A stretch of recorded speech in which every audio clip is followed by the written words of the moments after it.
right, why don't we get started, folks? Glad to have you all here for the Windham Rural Affairs Council program here in October. A couple of announcements before we get into Bob's talk. Next month, on the 13th of November at Center Congo, there'll be a talk about the Xi Jinping era. It should be interesting. The Civil Society and Social Control in China has been given by Mark Seidel. So that'll be over at the same time, 6:30, over at Scotch Church Center Congo. And then in December, on the 13th, we're going to have a holiday party right here for all the members of Windham Rural Affairs Council. And if you aren't a member, we'd be delighted to have you become one. You can sign up as you leave tonight, or you can do it online. It's a very small member. The fee is very small, and it helps us do programs like this and other programs. And we're really honored tonight to have Bob back here. 2 years ago, plus a month. So 2 years ago, last month. Going to the light. Okay. Is that better? Okay. 2 years ago, last month, he gave a talk on this subject. We were about 6 months, 6 months into the war, and he talked about what's happening. Here we are 2 years later, 3 years and counting, and there's a lot has happened. We're going to be hearing about that tonight. Bob served about 30 years overseas for the United States government in embassies in Europe, the Middle East, and Asia. He has a Bachelor in Arts in Soviet Eastern European Studies from the University of Maryland and a Master in Arts in International Relations from Boston University. He writes frequently for local papers. He has a column every couple weeks, I think, in the Reformer and elsewhere, and also for the Foreign Policy Research Institute. And he's spoken often here. He's spoken up at the Walpole Reading Group. He gives classes through Keene State and also through the Riva Institute over in Nashville. Yeah, Revere University. Revere, thank you. All right.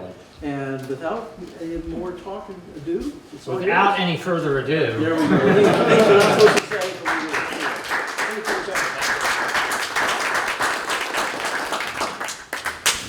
will. Well, thank you everybody for coming. Thanks Paul and all the people at the Windham World Affairs Council for having me again. I don't know what that means. I don't know if I didn't do a very good job the first time, so they're giving me a do-over. Or enough has changed in the last 2 years that they thought, well, maybe we should kind of take stock of where this conflict is. First of all, I would say that 2 years ago when I spoke, there was probably twice as many people here. Now that could also be a function of people didn't like what I had to say. Or it could be a function of a growing fatigue with the war. I'm going to talk about that. Before I start into my slides and my main presentation, I have a question. And this is just show of hands. How many of you think that the war is going to, or how many of you are optimistic that the war will end well for Ukraine? Hands up. Okay. Pessimistic. Indifferent. Don't know. Not sure. Maybe. Depends on November 5. Depends on November 5. Right. Okay? That's the real thing. So that's fair. That's good. I think you'll find out my views soon enough, but it shows that there is a division here, right? We're not... What do you mean by end well? That's a very fair question. That Ukraine's security at the end of this is in a better position than it was before the war.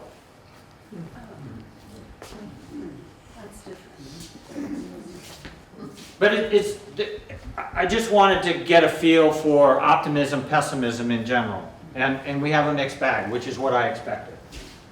All right, what I want to do tonight is I want to briefly talk about how we got to tonight, in the sense of from the start of the war, and this won't take long, kind of the ebbs and flows of the war from a Ukrainian standpoint, or from the Russian standpoint as well. But I'm going to be looking at this primarily from, if you will, the good guy standpoint, the Ukrainian standpoint. Although there may be some who say, well, you know, what's so bad about the Russians? Who knows? Then I want to talk about kind of the short term, where it's going to go. And within that context, I'm going to look at Ukraine's position, the good and the bad. In other words, the advantages that they have now, the disadvantages that they have now, militarily, politically, diplomatically, demographically, etc. And the same thing with the Russians. Where do the Russians have an advantage? Where do they have disadvantages? And then thirdly, we're going to switch to what I believe will be an end game in the next year or two, which is some form of negotiations. I think that's where we're headed. And we're going to look at that, okay, what are the bottom lines for both sides in any form of negotiation? It's not going to be easy. Okay? And then we will have questions. Now, if you have an urgent question, if there's something that I say that you look at me and say, what is he talking about? Can you please explain that better? Do not hesitate to raise your hand. But in general, I would prefer to give the talk, and it'll take about 45 minutes maybe, and then we'll have time for questions. But if you have an urgent question, go ahead and ask it. I don't have any problem being interrupted. All right, before we get to the how we got here, there's a quote, one of the best quotes about the Russians that I've ever read. And it's by George Kennan from 1947, and he said, "The jealous and intolerant eye of the Kremlin can distinguish, in the end, only vassals and enemies. And the neighbors of Russia, if they do not wish to be the one, must reconcile themselves to being the other." I think it was true in the 18th century. It was true during the Soviet times. And it is true today. And the countries in what Russia used to call the near abroad, they probably still do, and I'll give a plug right away to the Baltic states. They know this very well. The Poles know this very well. The Czechs know this very well. The Slovaks and the Hungarians should know this very well. The Romanians know this very well.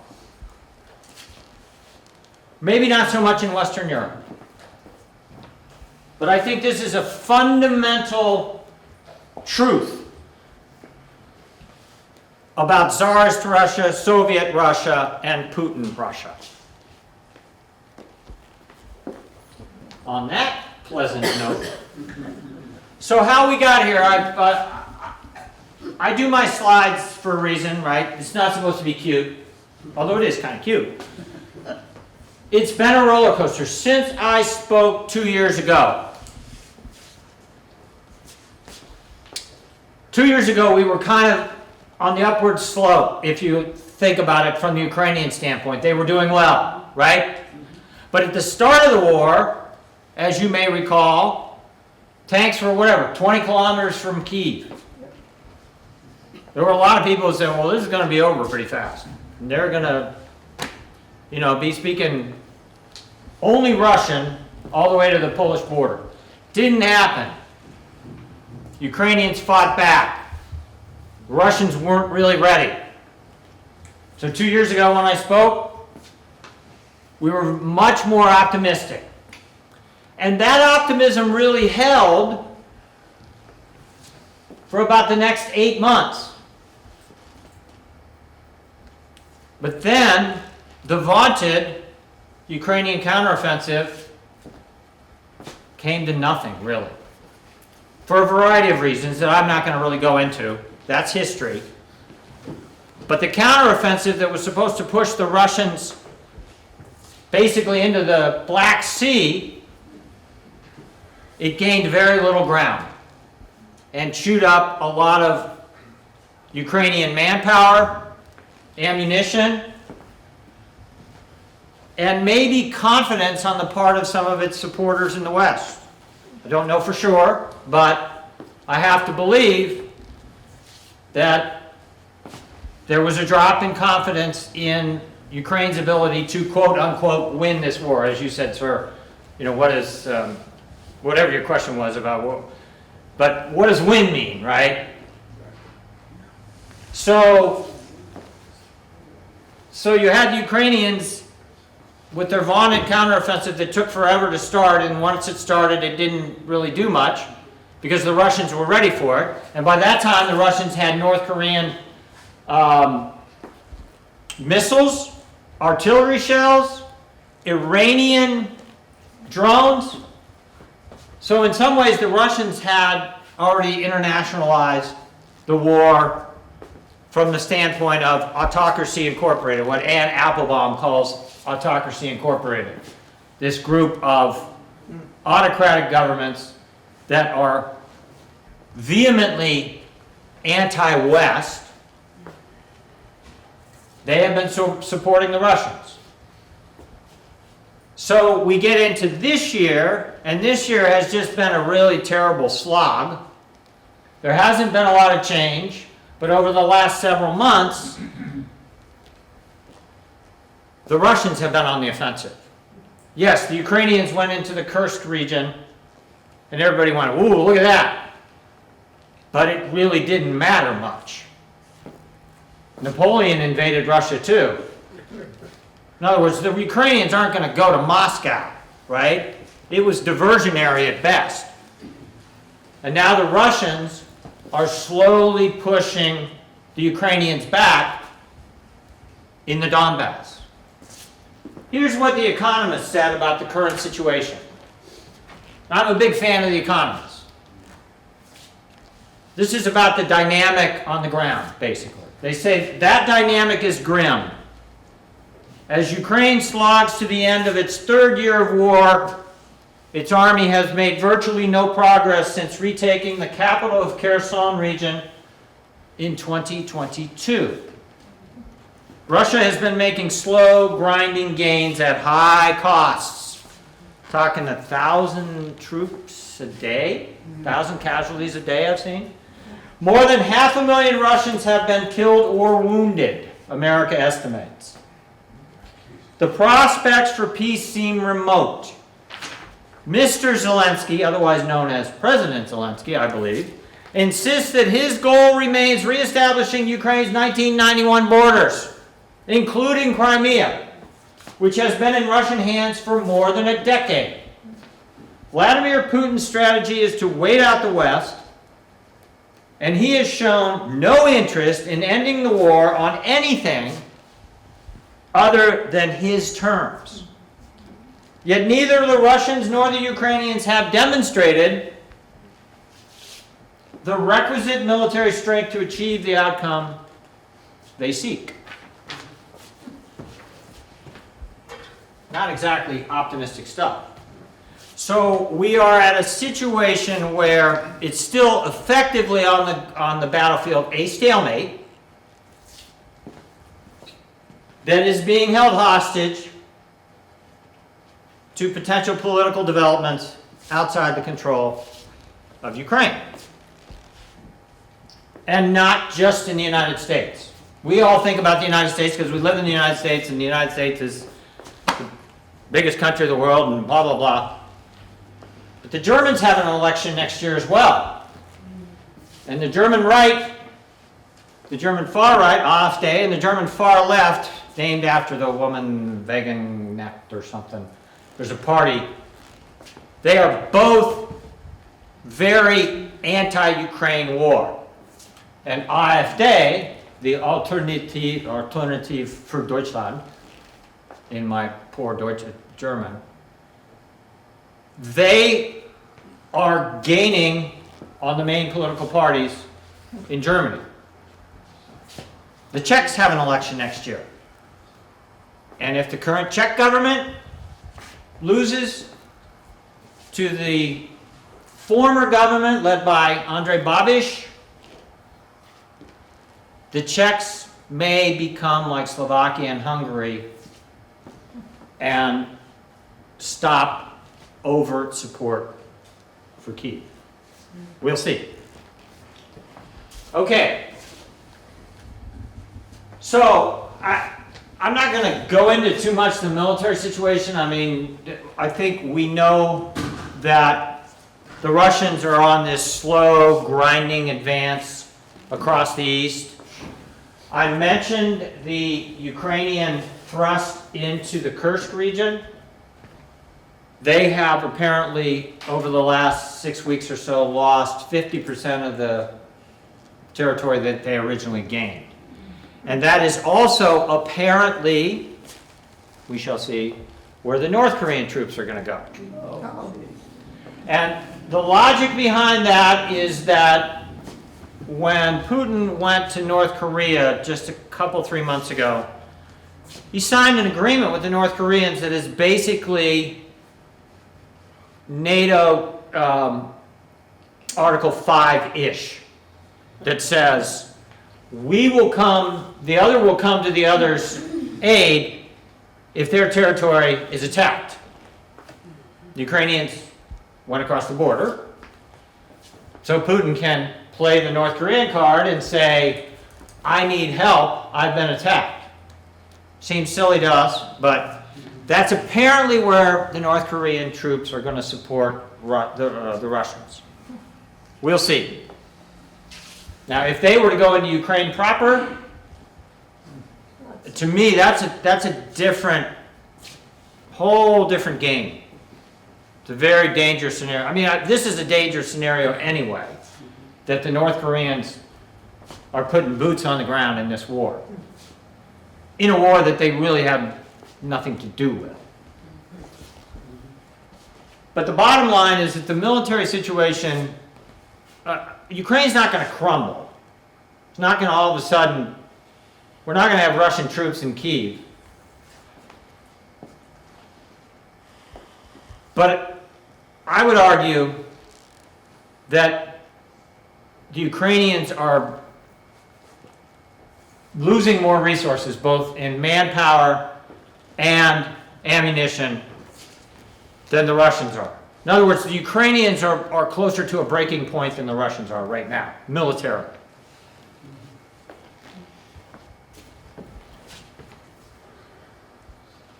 All right, so let's look at where Ukraine has, and again, this is kind of the current situation and short term, next 6 months. And I'll read these. What are the advantages that Ukraine possesses? Number one, they're fighting at home. Now, that's always an advantage. Whenever you invade another country, the defending country on their home soil has an advantage. So I grappled with the next one. I still have strong Western support, and then I put still have some Western support, and I decided at the end to split the difference and say still have Western support. From some countries, they still have very strong support. Another prop for the Baltics. The frontline states, with the exception of our friends the Hungarians, and lately the Slovaks, have been extremely supportive. Why have they been extremely supportive? Because they know they might be next. It's simple as that.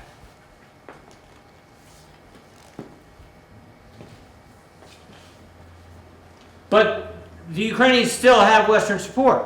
They do. I mean, the Germans are still pumping money and some weapons. Because of that, their ammunition supply has improved. I read the Russians currently have a 2-to-1 advantage in artillery shells, and I believe 8 months ago it was 5-to-1. And this is in large part because my friends, the Czechs, came up with this idea well, why don't we just pool EU monetary resources and go on the open market and buy weapons, buy what the Ukrainians need? And so they went to the South Koreans and other places, and they've done that. And this ammo is getting to the Ukrainians. But having a lot of ammo and not enough men to use it, it's not a good balance. Disadvantages. Time. You're going to see when I bring up the Russia slide, the advantages, that the same thing will be on the Russian advantage side. Time is not on the Ukrainian side, particularly in light of the political developments or potential political developments. The Hamas war, I think, has hurt the Ukrainian cause only from the standpoint that it has distracted the West. It's certainly distracted America. Yes, we are the greatest nation on the face of the earth. We are. We still are. We're the most powerful, unquestionably, by any standard criteria of greatness. If you look at military power, economic power, diplomatic sway, still, even though that has faded. But we only have so much bandwidth. We only have so many weapons. And when you have a divided political establishment, which we have, and a political establishment that now routinely uses foreign policy issues in a zero-sum way to make points against the opponent, whether it's Republican or Democrat, gone is the wonderful bipartisanship of containment, right? So if one side is for supporting Ukraine, the other side says, I bet we can make some votes by opposing them. Doesn't matter if the policy that the one side is backing is objectively good for the United States of America.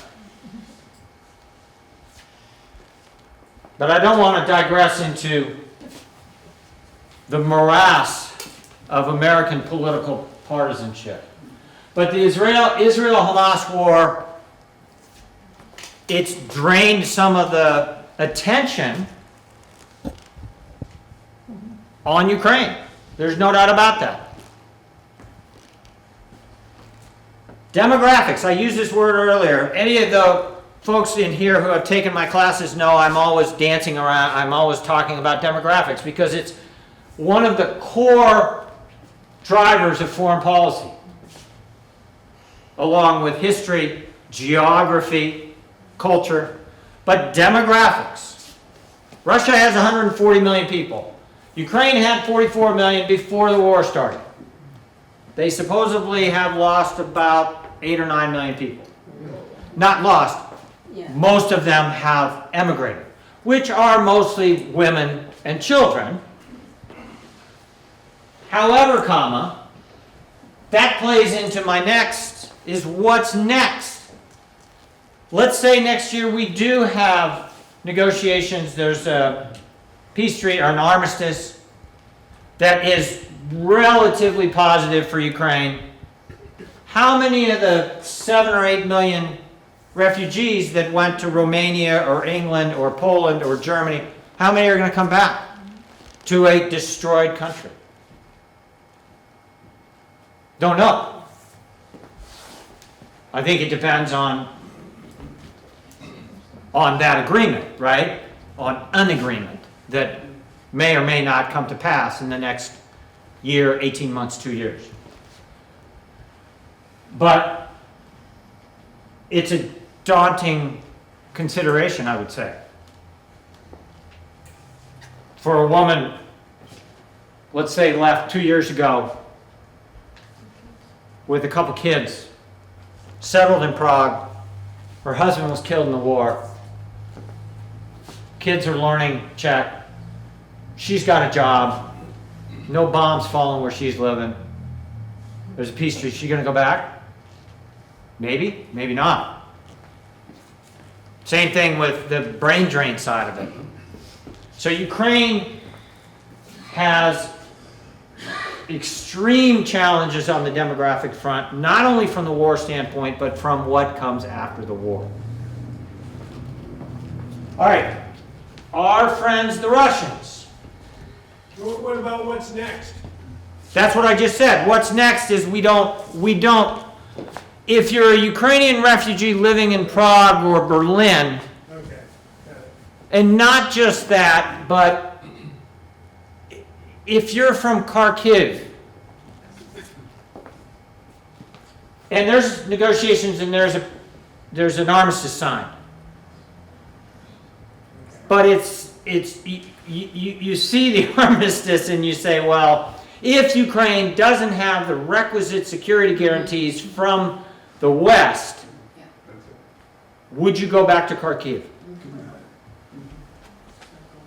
And we're going to get to the potential negotiations at the end of this. But I think the what next is part of the challenge for Ukraine. What is next? So the Russians' time is on their side. Although they are losing an immense amount of men, they now appear to have a new pipeline of manpower from Kim Jong-un, or whatever his name is, the dear leader's grandson, or whatever. War fatigue on the side of the West plays into the Russians' hand. Now, there is war fatigue in Moscow. And to say there isn't is to be naive. But if you see the bottom thing there, being an autocratic government, I think allows, well, it just allows more control on Putin's part. And I think the war would have to go really bad for there to be a coup. I have people, when I talk about Ukraine and Russia, I have people say, well, why don't we just take Putin out? Just get the CIA to go shoot him. Okay? I mean, it's like the Steve Martin joke, how to be a millionaire and not pay taxes. First, get $1 million. Okay? First, get a CIA guy that is sitting next to Vladimir Putin. Don't have that.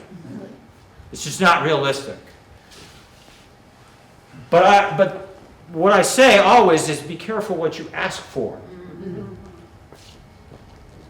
Because it's easy to hate Putin. We should. I mean, he's a czar. He's a new czar, and he's creating mayhem in Europe because he wants to get us back for the Cold War.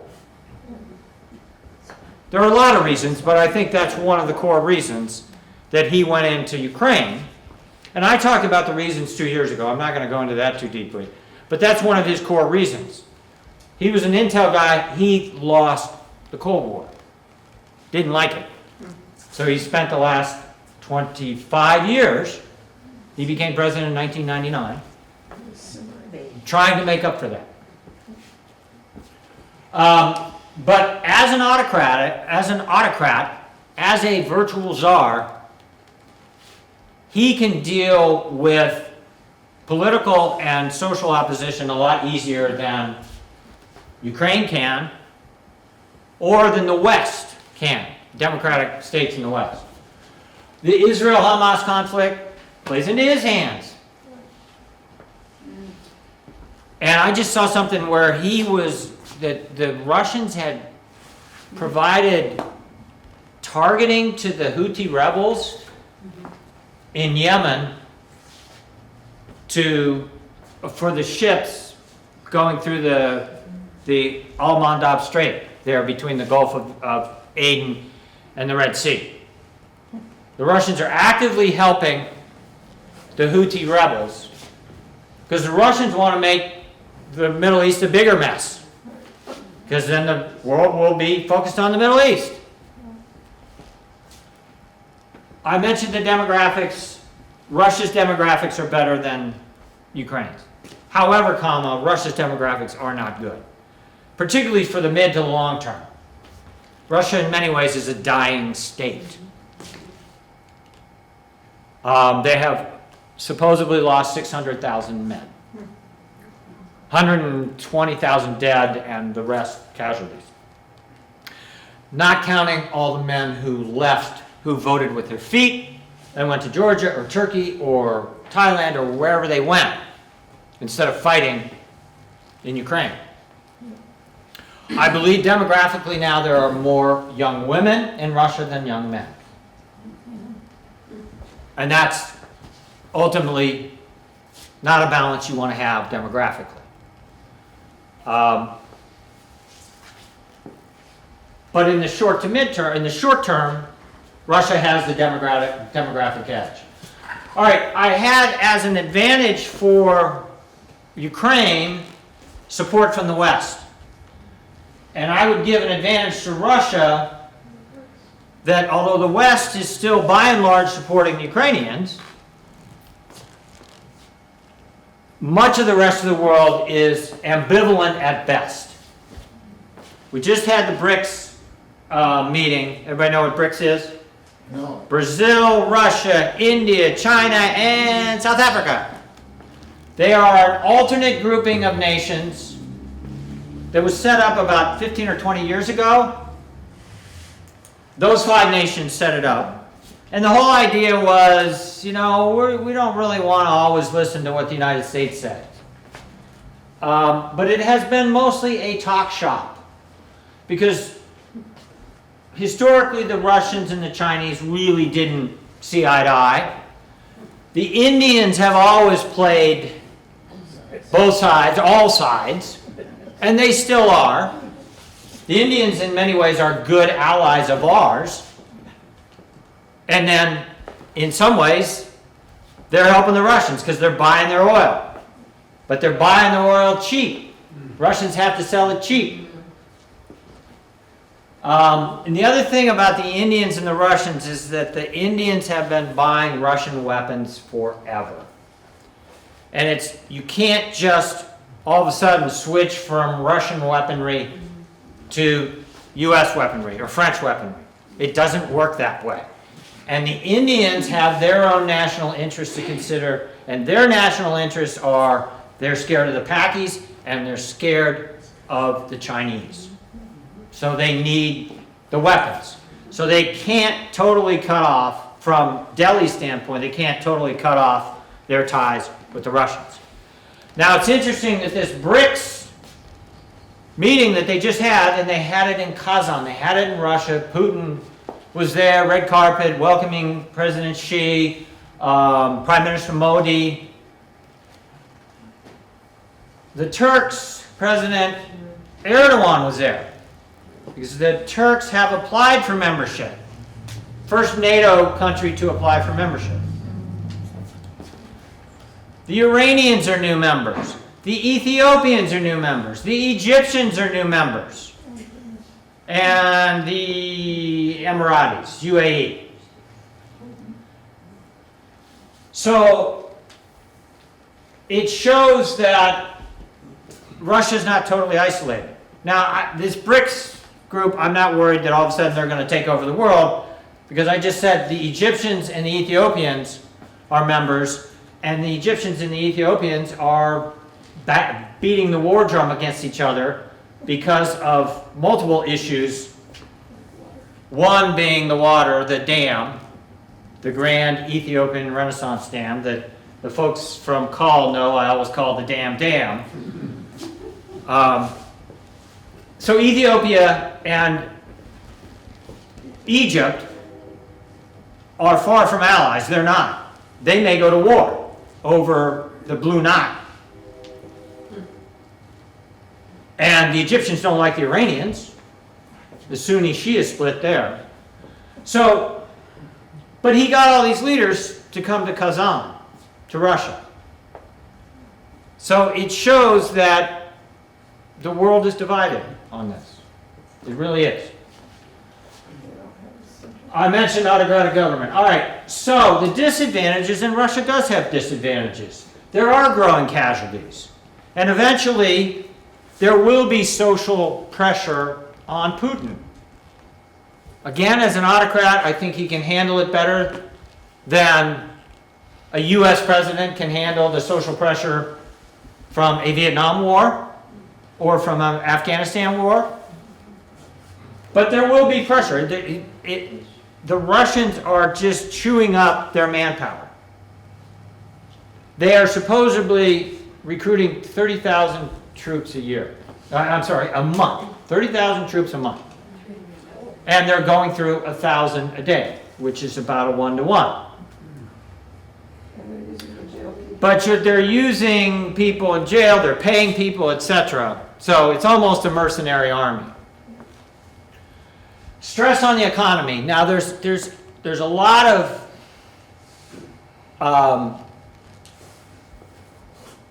contradictory news about the Russian economy.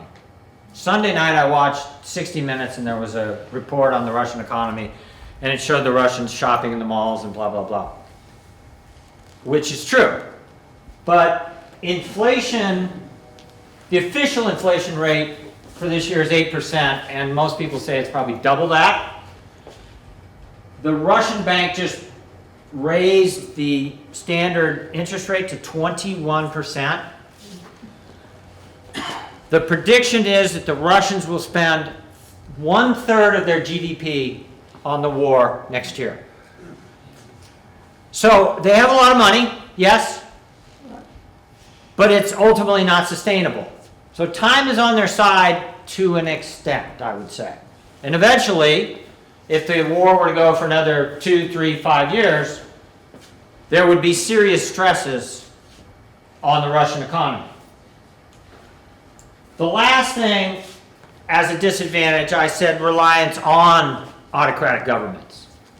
Because ultimately, I think this autocracy incorporated, in other words, Russia, China, Iran, North Korea, is currently a marriage of convenience. I think they are developing stronger binds, ties, but they have a lot that separates them as well. Sir, you had your hand up? Yeah, I was wondering with respect to the interest rate, whether the money which the West is holding, is it the U.S. is holding, of the Russians, and has not been the subject of any discussion, and certainly hasn't been taken away off the table. Does that play into this picture? So I think it plays into it. You're talking about all the money in Western banks that the Yeah. West froze as part of the sanctions. I don't have the figure on the, I mean, it's billions of dollars, right? It's an amazing amount of money. I'm sure it plays into it because it's money that Putin can't access to pay for the war effort. So it does play into it, yes. And the sanctions are working. They just, as Americans, we want our coffee now. We want the sanctions to work now. It doesn't work that way. It takes a while. And that's why I say time is kind of on Putin's side. It really is. Okay. So that's a good, I didn't put an ugly in there, but anyway. All right, so somebody right away brought up the pardon the pun, elephant in the closet. And my job here is not political. Those of you who have taken my class know that you know my politics, but my job is not to say so-and-so's good, so-and-so's bad. My job is to try to explain these issues in a way that makes you understand them and see them in a more with greater breadth and depth, so that when you go to the polls, you can make an educated choice. Okay? But there is no doubt that the results of next Tuesday, or the following Thursday, or 3 months from now, or whenever the hell they figure it out, will have an incredible influence on what happens in the Ukraine war. There's no doubt about it. If one side wins, it seems pretty clear to me that the Ukrainians are going to be cut off. I may be wrong, but that's what it seems like to me.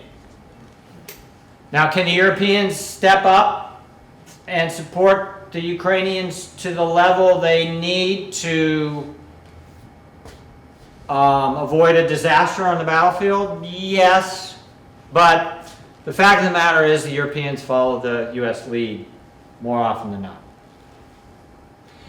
Now, having said that, if the other side wins, at least rhetorically and publicly, the current policy will continue. But I would argue that behind the scenes, that fatigue is starting to wear. And I believe, in my heart of hearts, I think that 2025, and it may last into 2026, but I would expect that we're going to start to see negotiations. And I think that the follow on to the Biden administration, if it is Harris, that will be at least a behind the scenes conversation that they have pretty early in the administration. I don't know. It's hard to predicting in foreign policy is fool's game. It really is. But I think that we're headed towards negotiations. It seems clear to me. I had a student yesterday in class. We were talking about the BRICS summit, and the Secretary General of the United Nations went to the BRICS summit and shook hands with Vladimir Putin. And the student said, let's throw this guy out of the country. And I said, well, maybe. Or maybe he's cracking the door a little to start the whole negotiation. We don't know that. But to start negotiations, you have to start talking. So, no doubt about it, what happens next Tuesday is huge. Will be huge. Okay, so let's talk about potential negotiations. First of all, where would they have negotiations? Turkey? Bingo. Whoever said that. That's where I would say that's the most likely place to have the negotiations. Why? Because for all his autocratic tendencies, Erdogan's one of the only leaders that still has a relationship with both Zelensky and Putin. And he has a relationship with the West. And he has a relationship with the Chinese. And logistically it would be easy. Right? They wouldn't have to go very far. They could maybe take the same boat across the Black Sea.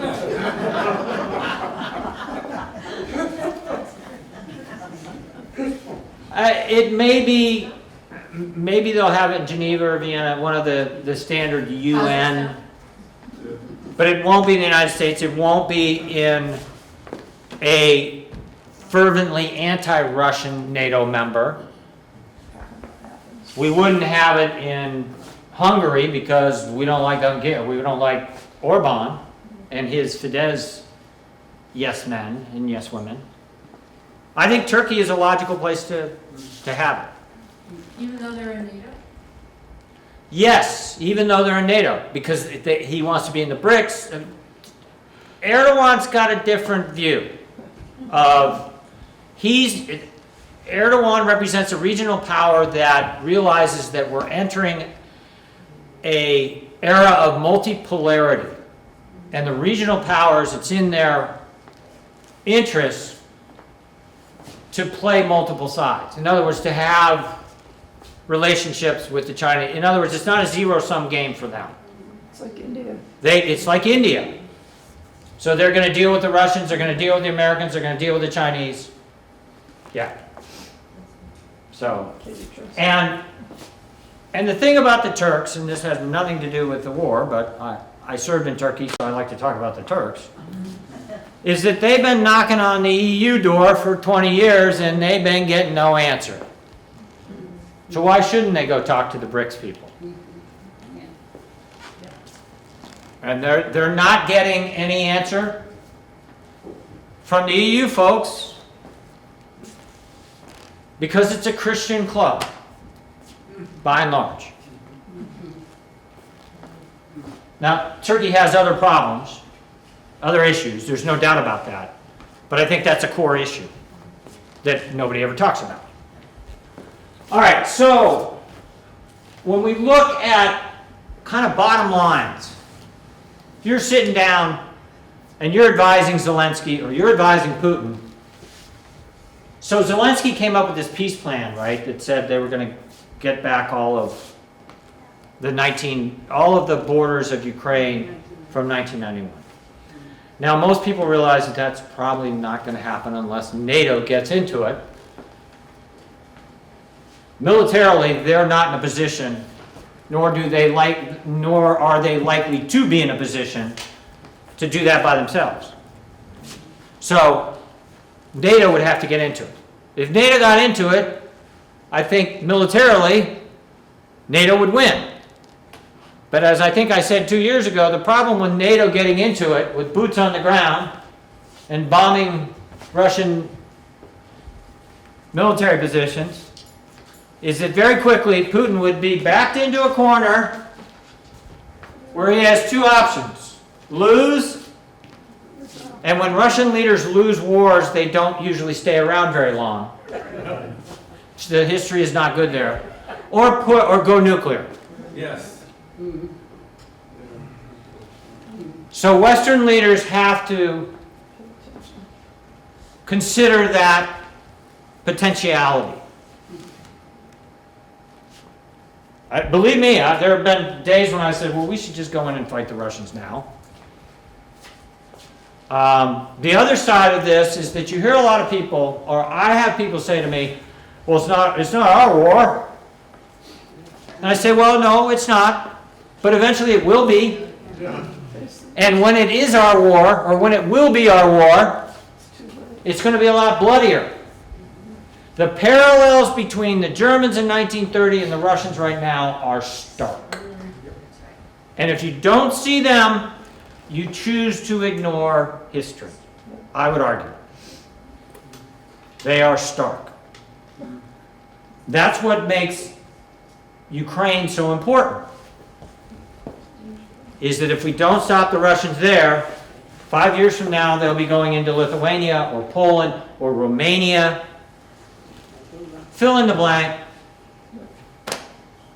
If I was living in Moldova, I would be worried. Moldova is a split society.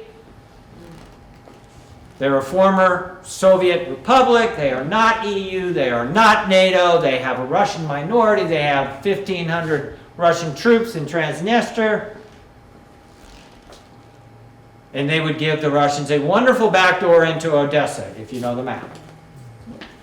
So, back to negotiations. For Ukraine, from what I understand, is the number one bottom line is foolproof security guarantees from the West. Now, what does that mean? Does that mean NATO? Or does that mean something akin to what we have with South Korea? Or with Israel? Israel is not part of NATO. South Korea is not part of NATO. So people have said that the South Korea model is a good one to look at. You have an armistice, and then we support Ukraine with boots on the ground. Now, for those of you in the room who know a little about the Korean War, that ended in 1953. We still have roughly 30,000 troops on the ground in South Korea. Would any U.S. administration be willing to commit to, let's say, 25,000 U.S. troops on the ground in Ukraine for the next 75 years? And we laugh, but I think if you use the South Korea as an example, what are the consequences of that? But the Ukrainians, if they are going to end up giving up land, And right now, unless something, some miracle happens almost, it looks like they're going to give up land.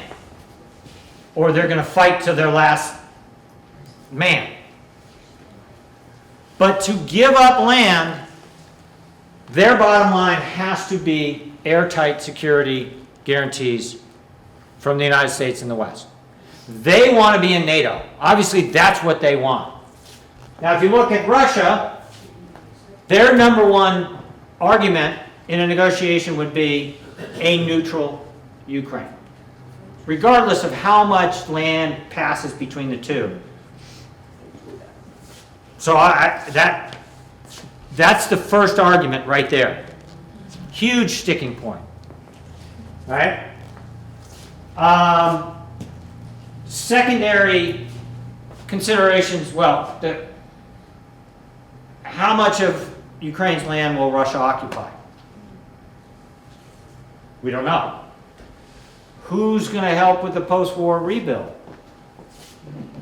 I saw something on The Economist yesterday, and the reporter basically was saying that the Russians don't care about rebuilding Ukraine. They want Ukraine to be basically a failed state, right? But it's a failed state that falls into their sphere of influence, so it becomes a buffer between them and NATO. What about Crimea? But, well, Crimea is, I think, the least likely piece of Russian-Ukrainian territory to go back to Ukraine. And again, if you look at the history of it, Crimea has only been part of Ukraine since 1954. Go ahead. No, I mean, It was given to the Ukrainians by Khrushchev in 1954.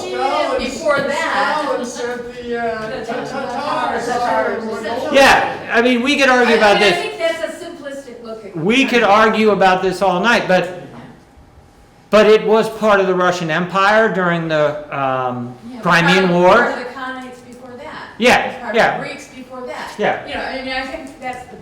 That's a problem with history, is that you can go back far enough. You choose your. Yes, you can. You can. But anyway, They all like to holiday there anyways. they like to holiday there. Well, and all Give of it the up. Soviet military were retired there. Yes. Took over the Yes, territory. but I personally, I think that's the least likely Yeah. part of currently occupied Ukrainian territory by the Russians that in any negotiations will go back to Ukraine. As long as they keep Odessa. I think that's where. So- Yes, and the other thing about the Ukrainians is that they have to keep Odessa. They need access to the Black Sea.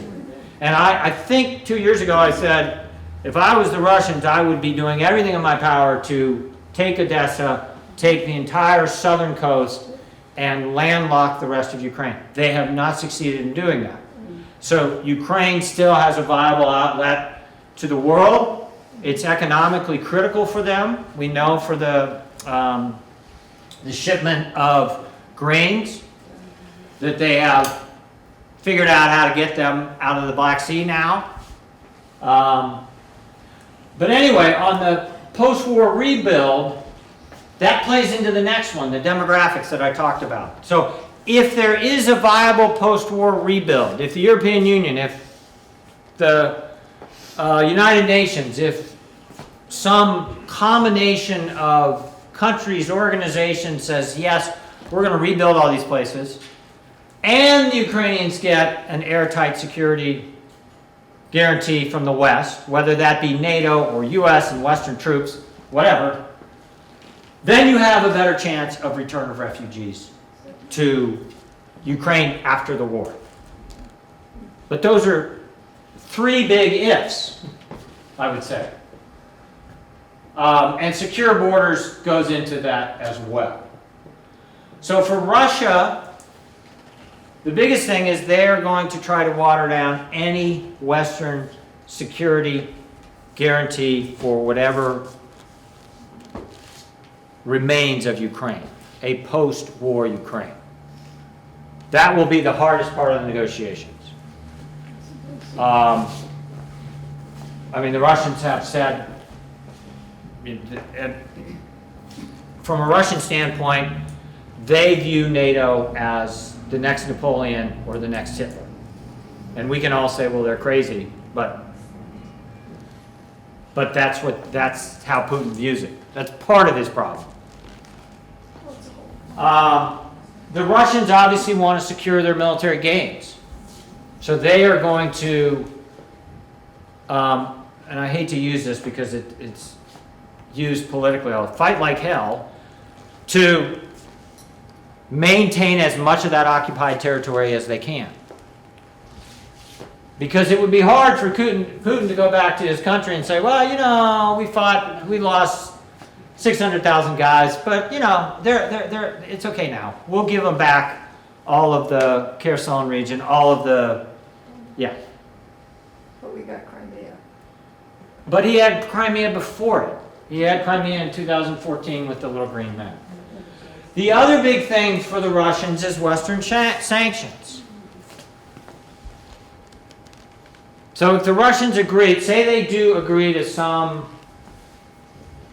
and I don't think they're going to agree to NATO membership.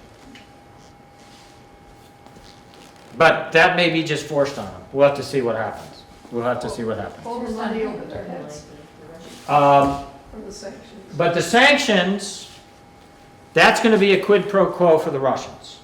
Any give that they give in negotiations, they're going to say, well, you got to cut these sanctions. We have to have access to your $25 billion or whatever, Right. right? But that doesn't change the Russian mentality. Remember, Russia's malfeasance is not just the war in Ukraine. They're causing all kinds of trouble in the Sahel region of Africa. Their sabotage operations across Europe have gone sky high. They're blowing up things in Poland. They blew up a bus terminal in the Czech Republic. They've taken their gloves off, the Russians. And the United States, whatever administration comes, is going to have to deal with that. But I do believe that we're headed for negotiations. Because I just don't see the level of support that the United States and the Western allies have provided for Ukraine over the last 2.5 years continuing at the same pace. And certainly if our election turns one way, things may change rapidly. But even if the Biden administration continues, I think there will be a gradual pulling back and a gradual push on the Ukrainians and on the Russians to sit down and start talking about this. All right, let's see what I have next. I think that's... But how much do you think, I mean, there was a case where Russia and the US and I think it was the UK guaranteed security. that was a long time ago. When they took out the nuclear missiles. Yeah. How much do you think that colors the fact that nobody stood up then? Right. So I think it colors it a lot. I think also the fact that the United States political system, we have agreements that one president signs on to for whatever, for an agreement with Iran, for support climate change, and the next president says, no, we're not doing that, and then the next president says, yeah, we're going to get back into that. Our allies and our adversaries, I would argue, have much less confidence in our ability to stay the course, which is a different issue. But yes, there was an agreement. And it went by the wayside because of great power politics, because Vladimir Putin said, we really didn't lose the Cold War, we're going to get it back. And a lot of other issues.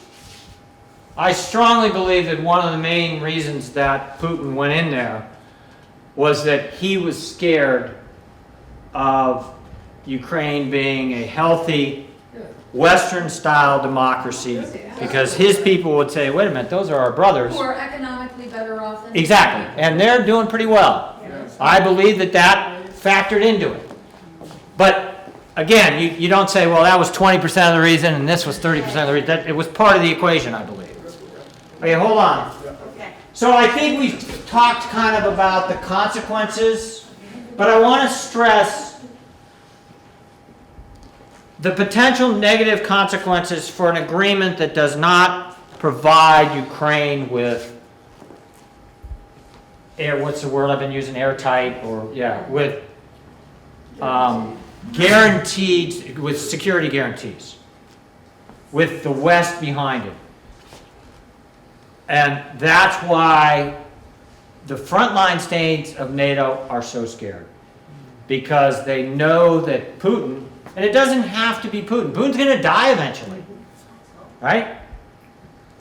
But democracy is not all of a sudden going to, like a mushroom, flourish in Russia. It's not going to happen. So you will have some other leader who is probably going to be a nationalist and an imperialist and a revanchist. And if there's an agreement in Ukraine, it will seem like easy pickings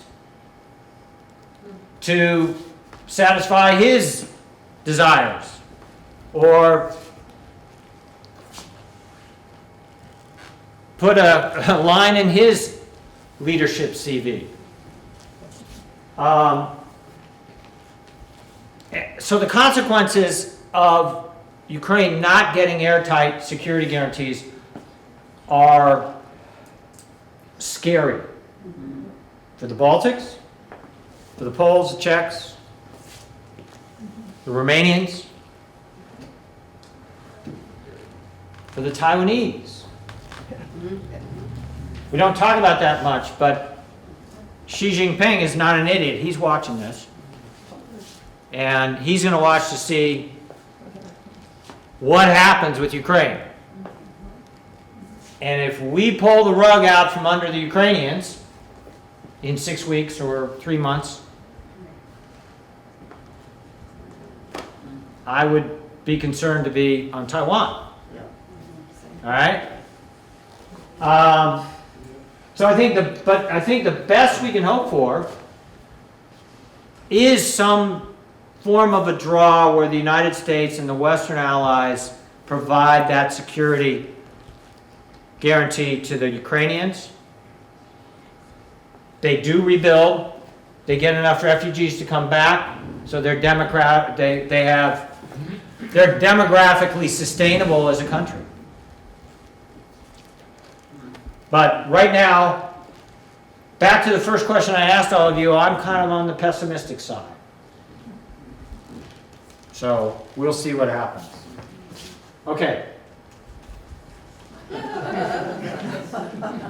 Everybody likes dogs, right? You had to wait an hour for pessimism. Yeah. No, you started with pessimism. All right, so we got lots of questions. You, sir. Okay, you talked about if Putin has his back to the wall, Yes. he's got to go nuclear. He doesn't have to, but that's a logical choice. But it's a logical choice. But how nuclear could he go? Because if he gets the big ones out, he loses Moscow. He loses. Yes. Probably wouldn't be that big, but I don't know of any military person who would welcome the use of any nuclear weapons. In other words, if he opened that, thank you, Pandora's box, hard to put the genie back into that one. What about the nuclear plants? I thought that would have been an issue, that he might have attacked the nuclear plants. Well, Zaporizhia is still kind of on the fence, so to speak. Let's raise hands, though, please. Sir? Finland, Yes, it's a great country. Really nice country. just joined NATO. Yes. So in that respect, Putin has kind of lost, right? Or that was a losing battle in a bigger war, where he was trying to divide the West. But now he's bottled in militarily, from a naval standpoint, up in the Baltics, right? because Finland and Sweden joined. You got the Baltics. Yeah, he's bottled up. So Finland and Sweden joining NATO that's a very major positive development for the West and a major defeat for Putin.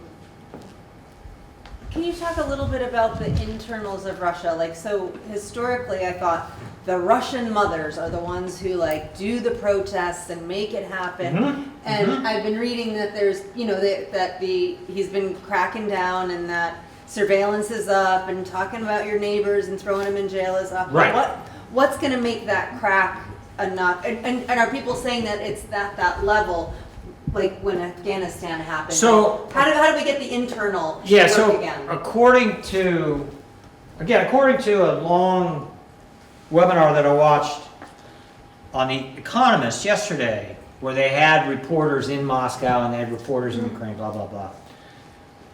They claim that there are rumblings within the population of Russia, that there's a lot of people in Russia realize that the war's not going like Putin wanted it. The problem is, I would say, somewhat different from the Soviet times, is the control of all of the media. And yes, the Soviets used to control media, but there was also an active samizdat and all this type stuff that word got out. Putin has got so much control over that society that it's hard for the real news about how bad the war is going from a Russian casualty standpoint to all the Russians. But to your point, the more coffins that come home, the more that pressure will build. But aren't they not doing the coffin thing? I thought So that I don't know. I thought they were not. I don't know about that, but babushkas are going to know if Valery doesn't come home. Yes. Yeah. They're going to know that. Now that also could be a reason that Putin has decided to subcontract to the North Koreans. Why is recruiting Central Asians as well? Might be. And recruiting, somebody over here said, prisoners. Right? Yeah, but I think it's the type of thing where, I kept saying that time is on his side, but as it goes on, that advantage starts to degrade some. When more coffins come home, less Valerys come home, they have less, there aren't young men around to start families. So they don't have grandchildren, things like that. There are societal ills that will start to manifest themselves as this war goes on. Yes, in the back, sir? Yes, question on Moldova, the separatist region on the right. I forget the name. Transnistria, yeah. Thank you. Yeah. Borders Ukraine. How are they supported by the Russians given their geographic situation? I think they fly stuff in I assume. because Moldova is landlocked. Yes. They have no coastline. And They have no coastline at all because Ukraine comes down under it. their female president seems to be very interested in joining NATO, and where does Putin fall in that? So Moldova is a fascinating example of Russian malfeasance, interference. The Moldovans just had their presidential election. At the same time that they had a referendum on a proposed change to the Constitution, which basically says, we want to go to the European Union, right? It's the intention of Moldova to join the European Union. Yes or no?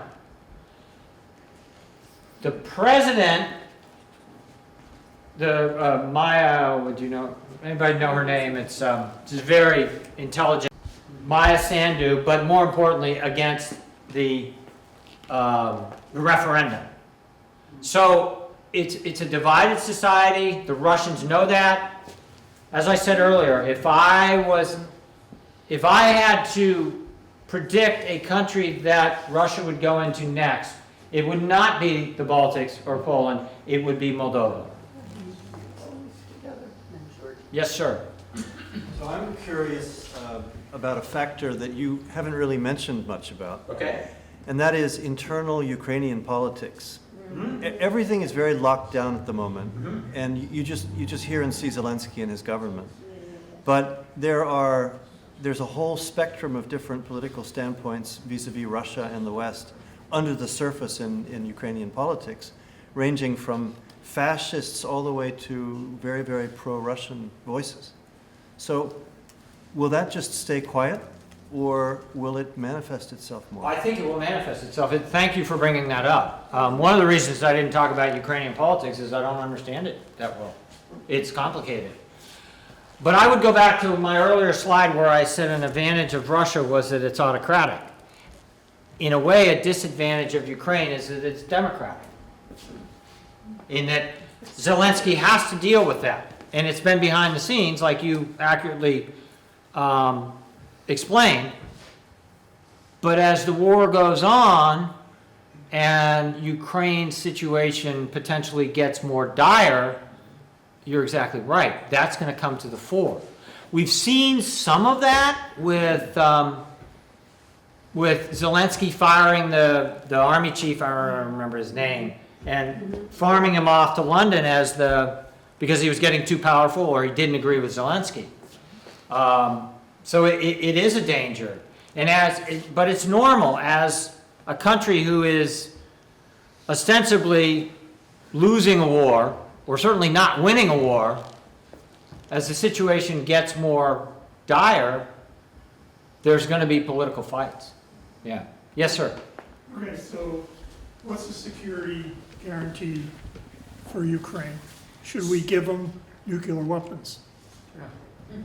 No, that works. So, yeah, give them back nuclear weapons. My personal view, no. No. But what's another? So the security guarantees, the options are you join NATO or there's some kind of agreement a la Israel that the United States says we will come to your defense. So a buffer zone like the UN does? Well, there is a buffer zone already. That could be part of the negotiations, is that the Russians get to quote unquote keep the occupied territories, but UN troops go in to be a buffer. It could be. I mean, there are all kinds of variables that you could potentially use to, if not placate both sides, make both sides realize that this is probably the best deal we're going to get. But nuclear weapons, I'm not an anti-nuke guy in the sense of we should get, that just get rid of all the nukes, because that's not going to happen. But I do believe that non-proliferation is worth pursuing. If Iran gets a nuclear weapon, one of the problems is that Iran has nuclear weapons, but the bigger problem is then Saudi Arabia is going to get it, Turkey's going to get it, and Egypt's going to get it. Yeah. Yes, ma'am. How can you negotiate and come to an agreement with a country that just lies and just doesn't go along with, doesn't honor the agreements? Talking about the US. So there would be people who say the same thing about the United States over the last 8 or 10 years. What do you think she was talking about? Yeah. Like the clown? So I mean that's part of negotiation. You realize that, yeah, that's part of negotiation. It's not a child's game at all. But you have to get to a point where you realize what's in both countries' best interests, or you realize that both countries are tired of the fighting. I think I said 2 years ago that this war is going to continue until one or both sides gets kind of tired of it or can't continue. And we're not there yet, but I think you can kind of see it on the horizon. Certainly from the Ukrainian standpoint. Oh my God, look at us, Bob. Perfect. You always ask easy questions. If the wrong side wins in this election we are having on the 5th and beyond, what do you think about the UN and the NATO, I should say, about our relationship, our country to NATO over the next 4 years? So, again, I'm not going to get political, but fundamentally, from a foreign policy standpoint, I think it's extremely dangerous to be isolationist for the United States of America. I think eventually, we played that game in the 1930s, and we ended up in a huge war. Right? And I wrote in one of my articles about NATO. I said, as a counterfactual, let's imagine that there was a NATO in the 1930s. The United States was involved militarily on the continent of Europe with the French and the Brits and yes. Would World War II have played out the way it did? Almost certainly not. Okay, yes, sir. You bring up Israel, Hamas, and its effect on sort of distracting, or just pulling interest away. Yes. Is there any effect at all? Iran has now become more active in that war, and so. Which war, sir? The Israel-Hamas war. Okay. So is that having any effect on its willingness to supply weapons to Russia? Or any effect? Is that so minor that it's not worth considering? I think the latter.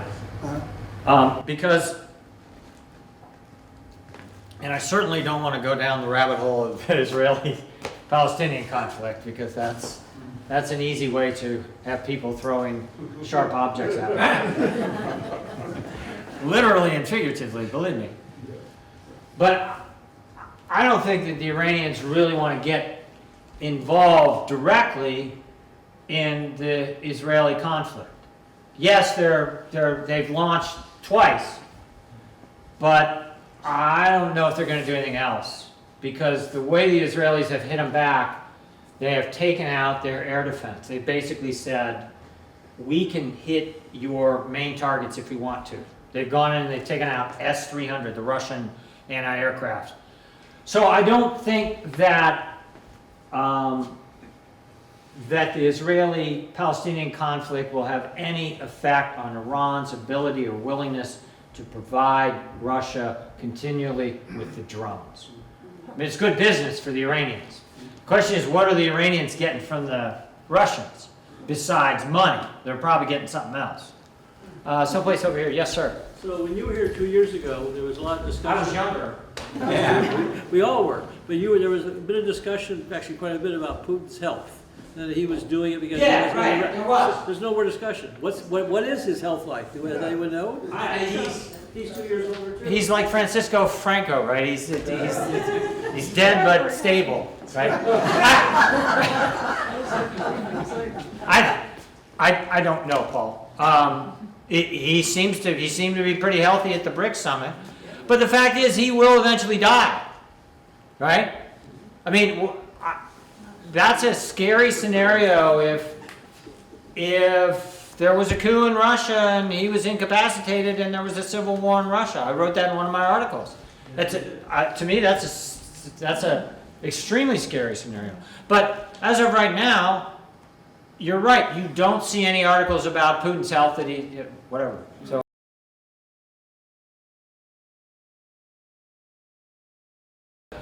That will be part of the difficulties of the negotiations. But if Putin can't win militarily, I think that at some point he might be willing to say, okay, I'll just take a weak Ukraine. So then he concedes that Ukrainian identity exists. Whereas right now... Well, most of the rest of the world, I would say, agrees that Ukrainian identity exists. I mean, Putin can say whatever he wants. I mean, that's part of it, is to destroy Ukrainian identity, but I think that's a means to an end, and the end is to push out Russia's borders, so that it's certainly to keep Ukraine out of NATO, but it's also to break down Western unity, because Russia wants to, Putin is clearly upset that we won the Cold War, and he wants to get us, the West, back by dividing the West By hopefully destroying the dividing democracy NATO. that the West helped develop in Ukraine. Excuse me? By destroying the democracy and economic That's part of prosperity it. that That's the part West of helped it. build Yes, in yes. Ukraine. That's part of Right? it. Okay. But I don't think, regardless of what happens in negotiations, that wouldn't be the end game of Russia. They're still going to be looking at weak spots, in whether it's in Moldova or Lithuania or Poland or Hungary. I mean, they're already, they are extremely adept practitioners of this hybrid warfare, where they are paying off, they're using bots, interference, all this stuff to change public opinion in many of the countries, the frontline states, but not just the frontline states. In France, they've been supporting Marine Le Pen. It's part of a bigger, I mean, this is a battle in a larger war, is what I'm getting at, I believe. Ma'am? Regarding the negotiations, and as a seasoned State Department official. Seasoned, yes. Very well seasoned. Salt, pepper. Who does the negotiating, and how do you characterize any differences in statecraft and the personalities involved in statecraft that would be reflected in U.S. involvement in a Harris versus a Trump? Yeah, so I don't know that the U.S. would be very involved personally. I think that's why I brought up Turkey. I think Turkey is a logical country to serve as the host, and I think negotiations would probably start at a pretty low level, and then if they were able to make some progress, then it would bump up the hierarchy to get to foreign minister level. But obviously, I don't see Zelensky and Putin sitting down for a shot of vodka anytime soon. Well, that brings up It's not going to happen. unity in Ukraine. Excuse me? Yeah, well, that's true. Yeah, yeah. And again, that brings up time is on the Russian side, at least in the short to midterm. It's definitely on the Russian side. But I don't think that's why I don't think it would be hosted by an old school NATO member. Well, hosted's one thing. Hosted is one thing, but yeah, who else would sit in on it? Would there be like a 5+1 negotiations that they had with the Iranian nuclear program, where the United States, the Chinese, or blah blah blah, we're all in there? Would the Chinese be involved? God bless you. Would the United?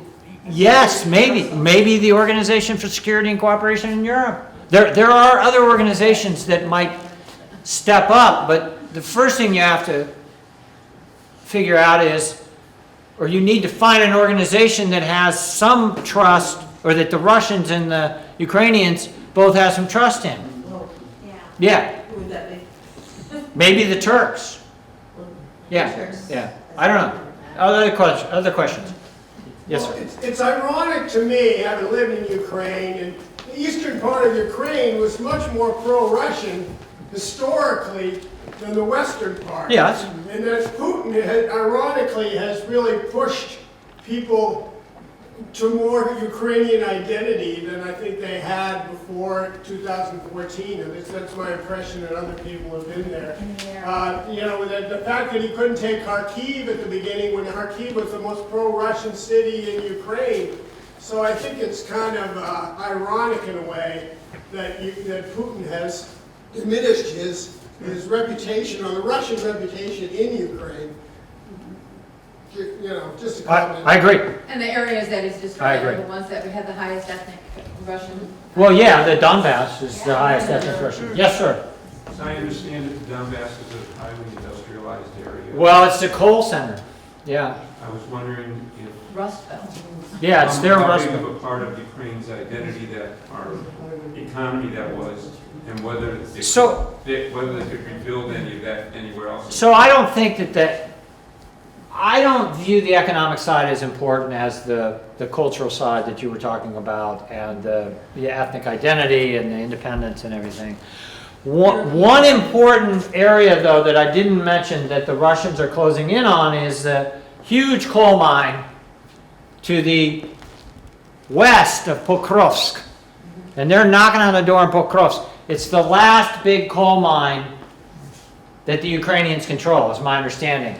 And if they lose that, they lose their steel industry, which is important. For their ammunition. Yeah, for a lot of things, yes. For building, for ammunition, etc. But to your point, the Donbass has been, somebody said the Rust Belt, I think that's fair. A lot of coal out there, a lot of heavy industry. But the Russians have controlled much of that since 2014. What the Ukrainians can't lose is their ability to export grain right now. Yes, sir.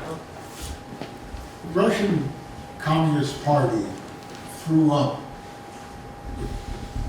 Gorbachev, and who was, from our standpoint, a different kind of leader that led to possibilities of rapprochement. And then, the first question is, do you think we betrayed the agreement and that glasnost period by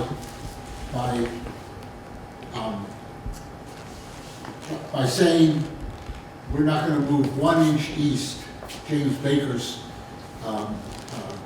promise to the Russian negotiators, that NATO would not move 1 inch east, and then we did. Mm-hmm. We lied. Mm-hmm. And so, could you, but Russia did throw up Gorbachev, could you briefly talk about, given that betrayal of the not 1 inch east, whether that could ever happen again? Could you talk about why Gorbachev fell and whether somebody like him could ever rise again, given the West's adversarial stance? You kind of... I know it's a complex question. Yeah, it kind of got convoluted.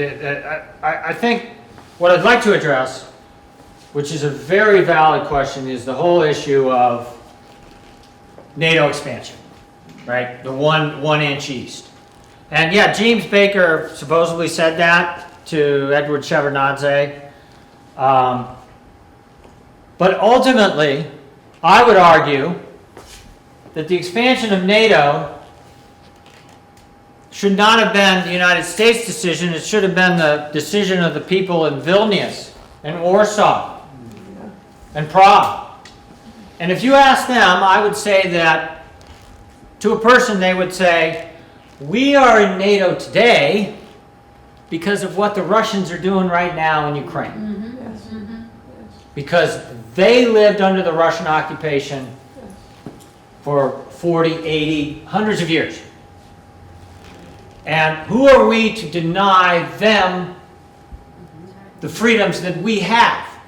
Well, we're denying Just, it to you. We're denying just it to you. to appease the Russian bear. So it is a valid argument, and I strongly believe, because I've spent a lot of time in Central Europe, and Prague is one of the nicest cities on the face of the earth, and it's a lot nicer because the Czechs run it and not the Russians. Simple as that. So why aren't we doing that with Ukraine? Because our administration, the Germans, etc., are scared of a nuclear weapon, or a nuclear war. They don't want right now to risk a large-scale war with the Russians. Can our foreign policy ever acknowledge in any meaningful way that Russia was invaded twice by European countries with unbelievable losses? Yes. And that's their history. Yes, that is their history. And Yes, it is. We have to acknowledge that and deal with that Yes. in some way. Yes, that is their history. I agree with you. I agree with you. And they were invaded right through Belarus and Ukraine. And that's one of the reasons that Putin has gone into Ukraine. Because he wants that buffer. And he does not want NATO to do the same thing. And most of us would say, well, NATO's a defensive alliance. We're not going to attack the Russians. It doesn't matter what we think. It matters what Vladimir Putin thinks. And you're right. History plays into it. As does a desire to get rid of Ukrainian culture. or a fear of Ukraine succeeding as a democratic. It's a complicated thing. But to your point, we, I think, especially in the United States, are extremely poor at history. We talk about World War II, and this is somewhat of a tangent, but it's related to your point, sir. We always talk about the greatest generation, and they were. I mean, seriously, they were. And Normandy, all the sacrifices. How many people did we lose? How many men did we lose in World War II? How many soldiers? 450,000. 450,000. How many did the Russians lose? 20 million. 20 to 25 million. We have no concept in the United States of the fervency of the sacrifice that is in that DNA of the Russians. So when Vladimir Putin says there are Nazis in Ukraine, the people say, well, we need to go kill them because they caused 20 million deaths. Yes, ma'am. Yeah, I think also the Ukrainians that I've spoken with, they know what it's like to live under the Soviets. Yes. And they aren't going to give up. How are they going? They said it's better to die than to go back and live under Putin. Every single one that I've ever talked to. Yeah. said that. And so how do you get that kind of a compromise with that? Yeah, so I'm glad I'm not on the negotiating team. Let's put it that way. All right, just maybe one or two more questions because I got to drive an hour back to Peterborough. Yes, ma'am. I wanted to offer kind of going on with this thread about the Russian narrative, and I really appreciated Timothy Snyder he's a professor at Yale, for those who don't know, and what he spoke about is that a little bit of shame on us after the Cold War ended. We kind of threw it into their face a little bit that they lost, we won. We didn't help their narrative grow enough. We didn't plant enough seeds of democracy, and that was what I mean. So kind of looking at it from the perspective of what could we have done. There's a bit of ego that got crushed, and you're talking about it, and how and if we could have done something to help boost versus the win-loss, and now we're How to move forward. Yeah. So- I don't know. I'm But just that curious on argument presupposes that democracy could flourish in Russia, and I'm not sure. I'm not sure that it could. How about Gorbachev? Gorbachev was no Democrat. He was trying to reform an ill system. And just like Robespierre got eaten by the revolution, he got eaten by the revolution that he started. I mean, there are parallels. All right, one more question, and then I do. Is that okay, Paul? One more question? One more? No? Once, going twice? Oh, there we go. In the back. In the back. We have one more. Yes, sir. Erdogan. Yes. Turkey, he seems to be playing both sides. He plays any side he can. Yes, strategically, when you look at that country geographically, he controls the Bosphorus. He does? So what leverage do you think the U.S. might be able to put on him as to who gets through the Bosphorus? And there may be some sort of security agreement that we can pass through, that he basically controls who connects to the Black Sea. So I believe there's a UN agreement that says that the Bosphorus is open. Right? It's not a NATO. I mean, if we had a war, then yeah, we would close it. But the fact of the matter is I don't think it's that important for the Russians anymore anyway, because their Black Sea fleet is feeble at best, right? Are they based in Kaliningrad now? No, the Black Sea fleet usually is based in Sevastopol, in a Ukrainian or Russian area, which we won't argue about right now, in a disputed area called Crimea. But they're not there anymore because the Ukrainian sea drones and all these fancy things that they built themselves and bought on the open market have decimated the Baltic, the Black Sea, the Russian Black Sea fleet. It's back in the Sea of Azov or something, or over by the Batumi in Georgia, which is another country that I wouldn't want to live in if I didn't want to speak Russian. So.